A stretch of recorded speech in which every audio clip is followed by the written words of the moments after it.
Nawalan umano ng kontrol ang isang truck dahilan para araruhin ang ilang sasakyan sa Batasan Road sa Quezon City. Ang insidente nakuna ng dashcam, 3 ang patay. Nagbabalik si Dan Villegas para sa Balitang Pulis. 3 ang patay at 7 naman ang sugatan matapos ang nangyaring insidente na pang-aararo ng isang truck sa Batasan San Mateo Road sa Quezon City. Base sa investigasyon ng kapulisan, nawala naman ng control sa preno ang truck driver habang binabaybay ang kalsada mula sa IBP Road patungong Marikina City. Ang naranasang brake failure ay nagsanhi ng pagkakakalas ng container ng truck na nagsanhi ng nasabing insidente.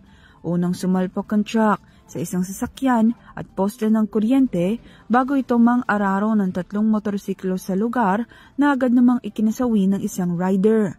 Nasawi rin sa insidente ang isang individual na naghihintay lamang sa isang shed sa lugar. Tumama rin ang nasabing truck sa isang SUV at sa generator engine ng isang mall na nagsanhi ng malawakang pagkasira ng ari-arian nito. Naidala naman na sa purinarya ang 2 labi ng mga biktima.